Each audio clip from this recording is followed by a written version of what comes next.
wabarakatuh. Sekarang saya sedang bersama saudari Awalia ingin menanyakan tentang pernikahan dini. Kenapa sih kakak melakukan pernikahan dini? Apakah kakak melakukannya secara terpaksa ataupun karena faktor ekonomi? Ya, saya menikah itu bukan karena faktor ekonomi, karena itu karena saya dimiliki oleh teman saya, dan yang kedua itu saya tidak tahu arahnya ini mau kemana karena orang tua saya itu sudah jadi. Apakah kakak tidak memikirkan akibat dari pernikahan kakak ini? Kan dalam rumah tangga itu kan pasti ada yang namanya kekerasan, ada yang namanya kesalahan. Mungkin kebanyakan yang kita lihat itu seperti itu, tapi alhamdulillahnya rumah tangga saya itu baik-baik saja dan suami saya juga itu bertanggung jawab. Terima kasih kakak udah mau diwawancarai. Terima kasih atas waktunya. Assalamualaikum warahmatullahi wabarakatuh. Baik, sekarang saya sedang bersama Pak Abdurrahman. Sedikit saya ingin menanyakan terkait pernikahan dini. Bagaimana sih pandangan Bapak terhadap pernikahan dini? Yang kita lihat sekarang ini kan mereka itu melakukan aja tanpa mengetahui akibat dan lain sebagainya. Dalam Undang-Undang Nomor 16 Tahun 2019 itu bahwa ada batas itu pernikahan bagi seorang laki-laki dan seorang perempuan. Ya. Itu batas minimalnya itu kan 19 tahun. Ya. Bagaimana supaya bisa itu terjadi pernikahan itu? Tentunya ada alasan-alasan dispensasi lah gitu kan. Misalnya dari segi orang tuanya, misalnya mengajukan keringanan kepada tua misalnya, bahwa ini takut jangan sampai ini kedua pihak ini antara laki-laki dan perempuan melakukan hal-hal yang tidak baik, yang melanggar aturan misalnya. Dan kelaziman kalau di sini misalnya banyak yang melakukan pernikahan di bawah ketentuan undang-undang itu. Nah, pemerintah melihat bahwa pernikahan dini ketika dilakukan nanti kan imbasnya dari segi kesehatan bisa. Kemudian karena mereka itu ya enggak namanya masih anak-anak lah gitu kan, jangan sampai ada masalah-masalah sepele, masalah-masalah kecil, jadi bisa menimbulkan ya hubungan yang tidak harmonis, ada tindakan kekerasan dan lain-lain sebagainya. Itu makanya patokan untuk melaksanakan pernikahan itu sesuai dengan Undang-Undang Nomor 16 Tahun 2019 itu batas minimalnya itu umur 19 tahun. Ya. Itu batasnya. Yang sering kita lihat banyak anak-anak yang melakukan pernikahan dini itu atas dasar ekonomi. Orang tuanya udah cerai dan pisah. Dan ada juga yang dari pergaulan bebas. Bagaimana sih pendapat Bapak? Ya, ada berbagai macam faktor misalnya.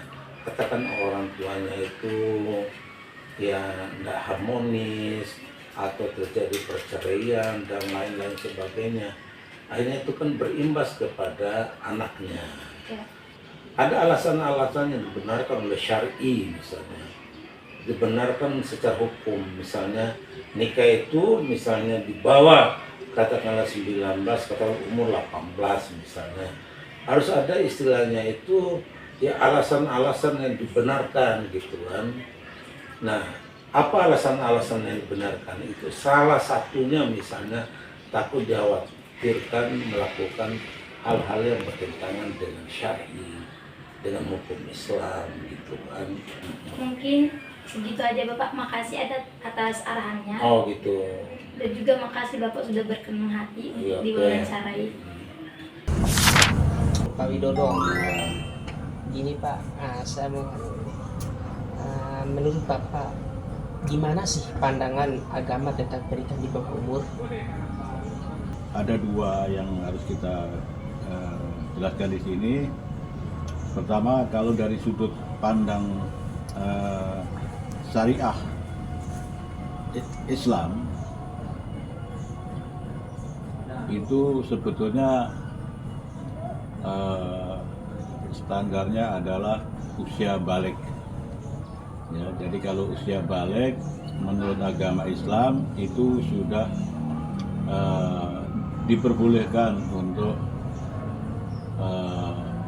menikah. Secara medis kesehatan pun sudah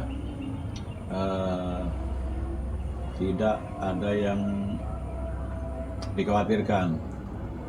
Begitu juga secara edukasi, tanggung jawab terhadap keluarga itu sudah tidak diragukan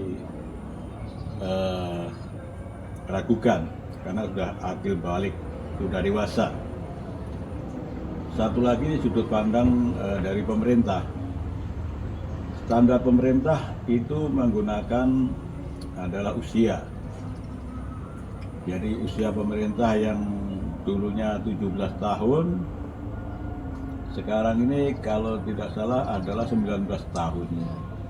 Pemerintah memandang usia 19 tahun itu adalah usia yang sudah cukup matang dari segi tanggung jawab ataupun mungkin finansial untuk menghadapi anggaran rumah tangga. Lanjut ke pertanyaan kedua, Pak. Ya, boleh.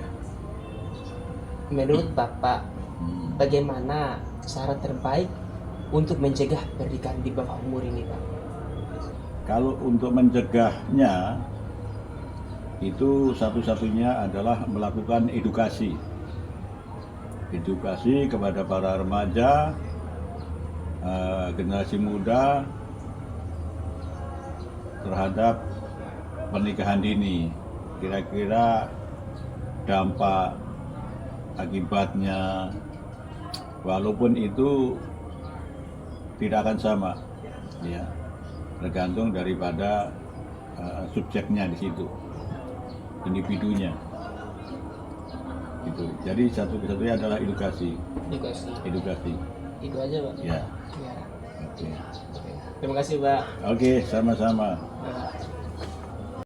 Jadi kita akan menjelaskan tentang kesimpulan apa yang kita wawancarai terhadap ketua RT, kepala KUA, dan orang yang pelaku dari pernikahan dini tersebut.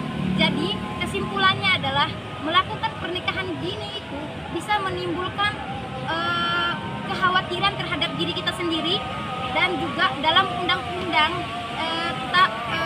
nomor 16 tahun 2019 itu menjelaskan bahwasanya pernikahan di bawah umur itu tidak boleh melakukan atas umur di bawah 19 tahun. Bagi adik-adik ataupun teman-teman yang melakukan pernikahan di bawah umur, tanda kutipnya, kalian jika melakukan pernikahan di bawah umur, maka melakukan yang namanya kekhawatiran dalam diri kita sendiri, terutama mental kita yang rusak. Sekian. Wassalamualaikum warahmatullahi wabarakatuh.